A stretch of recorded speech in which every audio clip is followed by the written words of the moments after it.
هي المسلسلات الفلبينية تغطي على الكورية ولا ايه؟ معلش بس المسلسل ده يفوز على جوهرة القسم ايه؟ هي اصلا الناس ممكن تتخانق معايا دلوقتي هتقولي تمثيل هنا احلى من هنا، هقولك لا، جوهرة القسم ما كانوش بيمثلوا اصلا، لكن في المسلسل ده انت بتشوف تمثيل عالمي. ازيكم عاملين ايه؟ وحشتوني جدا جدا جدا جدا. النهارده الفيديو بتاعنا مميز قوي، شايفين انا مبسوطة ازاي؟ عشان خاطر المسلسل اللي انا هعمل لكم ريفيو عنه النهارده مسلسل دخل قلبي بسرعة جدا جدا جدا. استنوا بقى ريفيو خطير عن مسلسل فلبيني بينزل حاليا اسمه Seducing Drake Balma، من بطولة نفس الأبطال اللي مثلوا في جوهرة القسم إي. هنت بداية الفيديو ان لازم تكملوا الفيديو ده للاخر، لان لو انتوا ما كملتوش للاخر وما شفتوش الدراما دي فانتوا بجد هتكونوا ضيعتوا من اجازتكم او من وقتكم بتاع الاجازه فرصه كبيره قوي انكم تتفرجوا على دراما هتبسطكم، هتغير لكم مودكم، هتدخلكم في اجواء خطيره. قبل ما نبدا ما تنسوش ان انتوا تعملوا اللايك وتشتركوا في القناه، وكمان تشيروا الفيديو ده مع كل اصحابكم.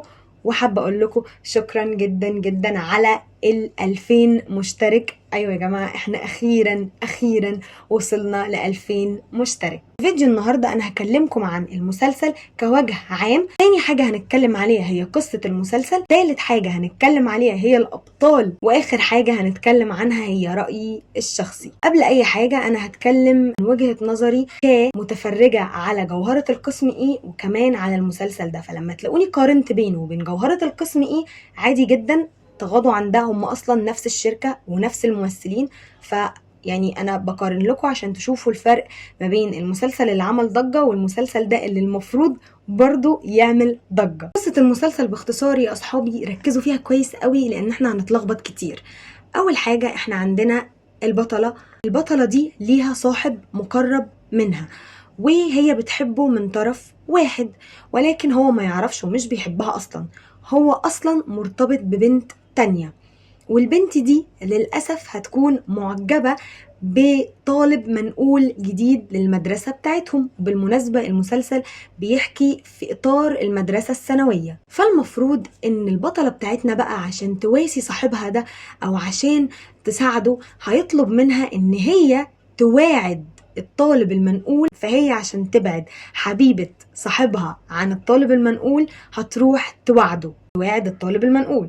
اوكي لحد كده فاهمين؟ فمع تطور الاحداث في المسلسل هنشوف ازاي البطلة هتحاول بكل جهد ان هي تسعى لفصل الاتنين دول عن بعض، او ان هي تنقذ صاحبها المقرب ده من الطالب الجديد وترجع له تاني حبيبته. انا مش عايزه احرق لكم على فكره، بس غصب عني هحرق نقط معينه في المسلسل فسامحوني عليها. تعالوا بقى نتكلم عن الابطال. اول بطله معانا وهي انجيلا موجي، دي البطله الرئيسيه وبتجسد شخصيه أليس البنت الفاشله دراسيا ولكن هي لطيفه. وانجيلا دي يا جماعه كانت بطله في جوهره القسم ايه. اما بقى البطل التاني وهو رابن انجلس اللي هو بيجسد شخصيه اسمها دريك بالما. شخصية دريك يا جماعة غامض جدا وبارد وما بيتختلطش بأي حد، لوحده في المدرسة لأنه هو طالب منقول فمالوش أي حد يعرفه، ولكن هو شاطر جدا ودايما بيطلع الأول. الشخصية اللي بعد كده وهي إيسن حبيب قلبي، وانتوا طبعا لو اتفرجتوا على ريفيو جوهرة القسم إيه هتعرفوا إن أنا بموت فيه. بيجسد شخصية شين اللي هو صاحب البطلة اللي هي بتحبه من طرف واحد، طالب متفوق جدا ولكن هو هادي والمفروض إن هو بيساعد البطلة على طول ودايما جنبها وهم أصحاب جدا من زمان. البطلة الأخيرة اللي معانا وهي رافا فيكتورينو اللي هي بتجسد شخصية كي اللي هي المفروض حبيبة تشين. وطبعا زي ما انتوا عارفين إيسن ورافا أصلا بيتوعدوا في الحقيقة، يعني في الواقع هم مرتبطين، وفي المسلسل هم برضو تقايمين بدور ان هم مرتبطين في المسلسل. المسلسل اسمه Seducing Drake Balma، بالعربي إغواء دريك بالما. نفس الشركة اللي أنتجت جوهرة القسم إيه هي اللي أنتجت المسلسل ده اللي هي اسمها استوديو فيفا 1. المسلسل اصلا برضو مقتبس من رواية زي بالظبط جوهرة القسم ايه، كان برضو مقتبس من رواية بنفس الاسم. المسلسل نوع رومانسي وكوميدي وشبابي. تمثيل يا جماعة متغير تماما بالنسبة لجوهرة القسم ايه. اولا المشاعر اللي بيوصلها الابطال صريحة جدا، يعني المشاعر الرومانسية الدرامية ايا كانت المشاعر بتوصل بطريقة صادقة. يعني المرة دي هم قاريين السكريبت كويس وحافظينه كويس ودارسين الشخصيات كويس، عكس جوهرة القسم ايه. هناك او في المسلسل ده انا كنت بشوف ان معظم الممثلين حافظين وبيأدوا خلاص. حتى رابن نفسه تمثيله اتطور، تعالوا قارنوا تمثيله في المسلسل ده بجوهرة القسم ايه، هتلاقوا فيه اختلاف كبير قوي قوي قوي. اكتر حاجة عجبتني في المسلسل ده هي المشاهد الرومانسية، احسن بمراحل من المشاهد الرومانسية اللي كانت في جوهرة القسم ايه. طب ليه؟ اولا هم اتطوروا في طريقة التصوير كمان. عارفين المسلسلات الكورية في اللقطات الرومانسية لما بيجي مثلا يجيبوا من كذا اتجاه المشهد، هم عاملين كده في المسلسل ده. مش بس كده، كمان هم عاملين للمسلسل اغاني مخصوص ليه، يعني في كل مشهد سواء درامي حزين او رومانسي وكده عاملين اغاني مناسبة جدا جدا جدا للموقف. ففي تطور كبير ما بين المسلسلين، كأن في فجوة كبيرة قوي ما بينهم. ولكن كل اللي انا اقدر اقوله وايده ان جوهرة القسم ايه ما كانش او ما ينفعش ينافس اغواء دريك بالم، خصوصا في طريقة التصوير وفي المشاعر اللي بيدوها الابطال، وفي كمان الاغاني اللي هي بتبقى ما بين المشاهد اللي انا حكيت لكم عنها. كمان شخصية الابطال، كل بطل هم موصلين لك عنه اللي المفروض تعرفه، اما اللي احنا عايزين نعرفه مخلينه بطريقة غامضة قوي. ففي كل حلقة بيدوك هنت عن البطل، يعني هنت انت تفكر فيه للحلقة اللي بعديها. جوهرة القسم ايه ادونا على طول الاحداث، احنا كنا عارفين ان هي هتحبه وان هو هيحبها وان رابن طرف ثالث. يعني مثلا انا واحدة من الناس كنت اتفرجت على الحلقة الاولى والتانية، في حاجات توقعتها في الحلقة الثالثة بس ما طلعتش هي خالص توقعاتي، ما طلعتش اللي هي التوقعات العادية، لا طلع في حاجات تانية. في حاجات بدأت اكتشفها من بعد الحلقة السابعة، يعني ما اكتشفتش كل حاجة من اول 3 حلقات، لا في حاجات انا بدأت اكتشفها من بعد الحلقة السابعة. ما كانوش بس مركزين على المشاهد الرومانسية، لا هم مركزين على الدراما، على ان ازاي احسن من نفسي واطور من نفسي، عن المشاهد العائلية كمان. يعني في مشاهد عائلية واخدة حقها الصراحة.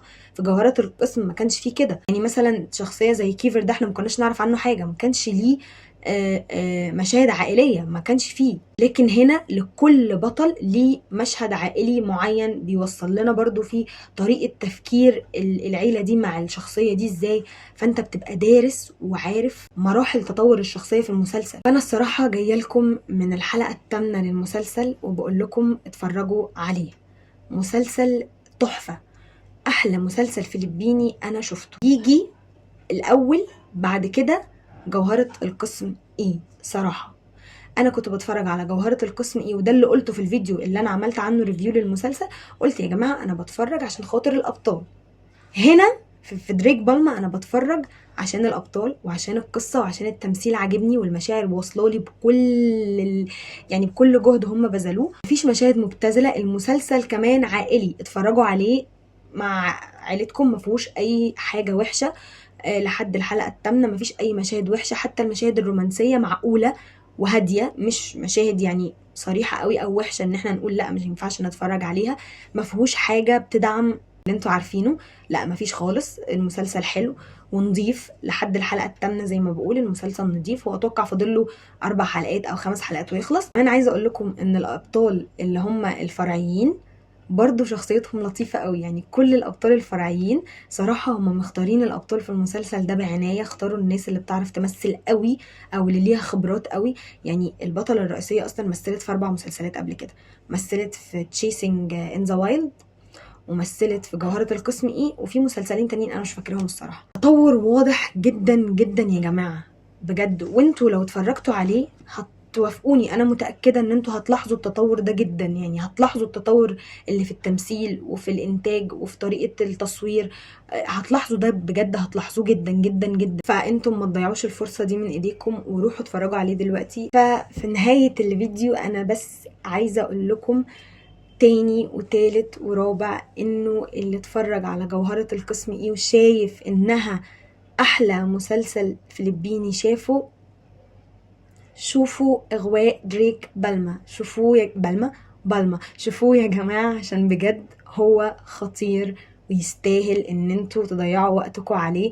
مسلسل ما اعتقدش ان احنا هنشوف شخصية رابن دي تاني، الشخصية الغامضة الباردة دي تاني. تقريبا هو من بعد ما عمل نفس الدورين في جوهرة القسم ايه والمسلسل ده، اتوقع ان هو هيغير المسلسل الجاي. فاتفرجوا عليه بجد، ولازم تكتبوا لي رأيكم. ولو انتوا اصلا بتتفرجوا عليه فانا عايزة رأيكم بكل صراحة، زي كده ما فجرتوا الكومنتات هناك في جوهرة القسم ايه. انا عايزة برضو هنا تكتبوا لي كل مشاعركم ناحية المسلسل ده ورأيكم بكل صراحة عن المسلسل ده. وفي النهاية أنا مش قصدي أقلل من جوهرة القسم إيه خالص، ولا أنا ضده والله، بس أنا كان عندي مشاكل في نقط معينة وكنت صريحة معاكم. لكن المرة دي أنا طالعة أقول إنه لأ، المسلسلات الفلبينية أو الفلبين تقدر تنتج مسلسلات حلوة احلى من جارة القسم ايه. وده اللي قلته والله في مسلسلات تانية انا طلعت اتكلمت عنها او رشحتها لكم، مسلسلات فلبينية بنفس جودة جوهرة القسم ايه. في مسلسلات تانية تستاهل بجد. بس ما تنسوش ان انتوا تشتركوا في القناة وتقولوا لي رأيكم بصراحة في الكومنتات. بس اشوفكم في فيديو جديد، باي باي.